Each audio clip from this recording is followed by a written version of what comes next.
file. In this June 8, 2018, file photo, President Donald Trump talks with Canadian Prime Minister Justin Trudeau during a G7 summit welcome ceremony in Charlevoix, Canada.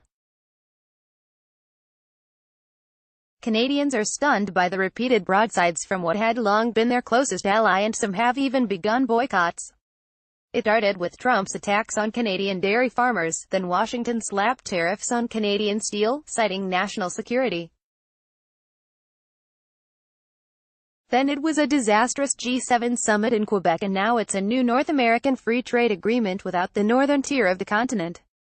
AP photo, Evan Vucci, file, Toronto, AP. It started with President Donald Trump's attacks on Canadian dairy farmers.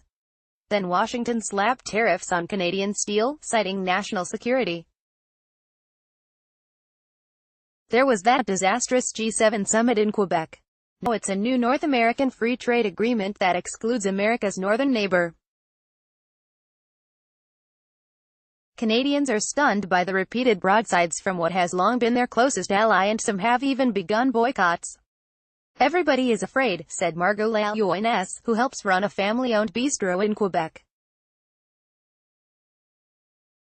We depend a lot on the U.S. About 75% of Canada's exports go to the U.S. So the tariff threat looms large after Trump snubbed Canada and reached a preliminary deal with Mexico.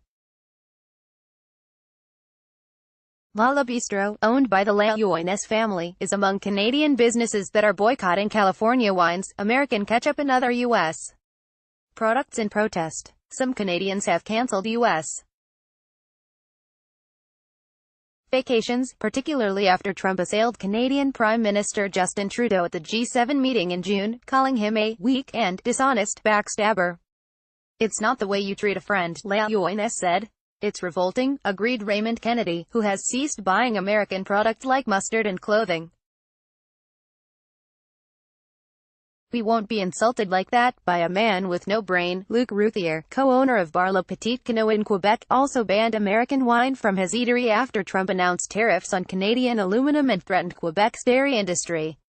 I'm not even going to the U.S. this year, he said. I'm a golfer, and normally I do 2 trips a year to the U.S. with my buddies. I'll only go back to the United States when Trump is gone. To intensify the pressure on Canada, Trump threatened this week to impose new taxes on Canadian auto imports if Canada didn't negotiate fairly. Canada must now decide whether to sign on to an agreement it didn't negotiate, or risk that the U.S. and Mexico will make good on threats to do a two-way deal that excludes it. Canada could lose 60,000 jobs in a trade war and take a 1% hit to its GDP, a significant drop because Canada's economy is projected to grow just 2% next year, according to estimates from the CD Howe Institute, a Toronto-based think tank.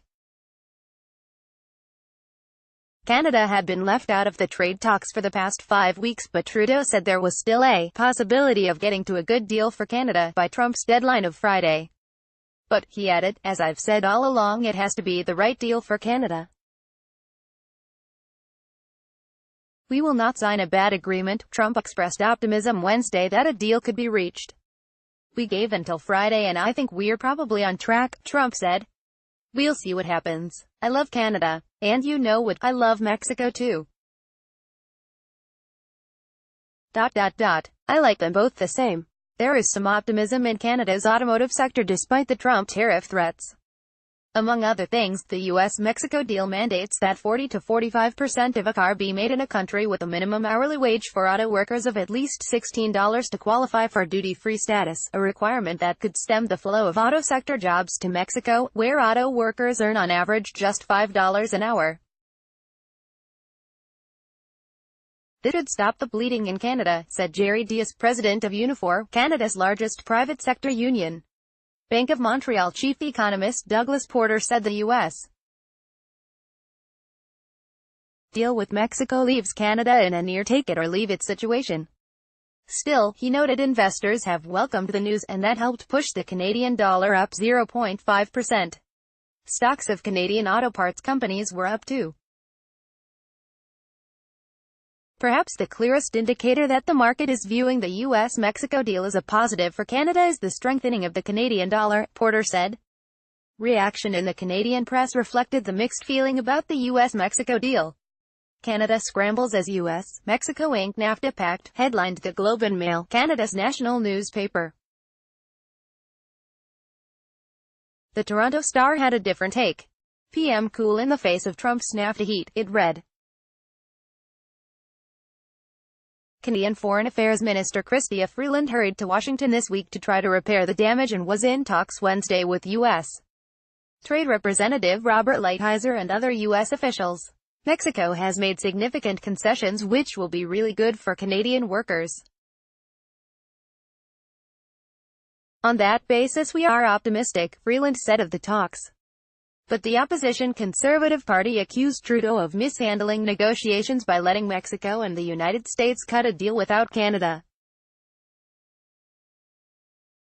Canada is on the outside looking in while Canadian jobs hang in the balance, Conservative leader Andrew Scheer tweeted.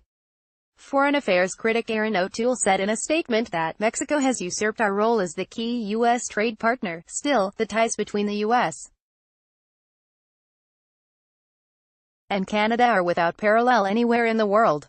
Trade between the two neighbors totaled an estimated $673.9 billion in 2017, with the U.S. enjoying a nearly $3 billion surplus with Canada. Each day, about 400,000 people cross the world's longest international border. There is close cooperation on defense, border security and law enforcement, and a vast overlap in culture, traditions and pastimes. Trudeau's father, the late Prime Minister Pierre Trudeau, offered this take on sharing a continent with the United States. Living next to you is in some ways like sleeping with an elephant, he said. No matter how friendly and even-tempered the beast, one is affected by every twitch and grunt. Perhaps the younger Trudeau had his father's words in mind when he asserted that he wouldn't let Canada get pushed around by the U.S. at a news conference at the end of the contentious G7 summit in June, a remark that enraged Trump. He made this point that he's going to make Canadians pay, said Nelson Wiseman, a political science professor at the University of Toronto. University of Toronto professor Robert Bothwell said the latest trade deal excluding Canada shows Trump is more focused on exerting American economic might than reaching a fair deal with friends. This is going to have a horrendous impact on Canada-American relations, Bothwell said. Canada may well have to give in to this because of the threat to the auto trade, but it's going to leave a very bad taste, Associated Press writer Tracy Lindemann in Ottawa, Ontario, contributed to this report. Copyright 2018 The Associated Press. All rights reserved. This material may not be published, broadcast, written or redistributed.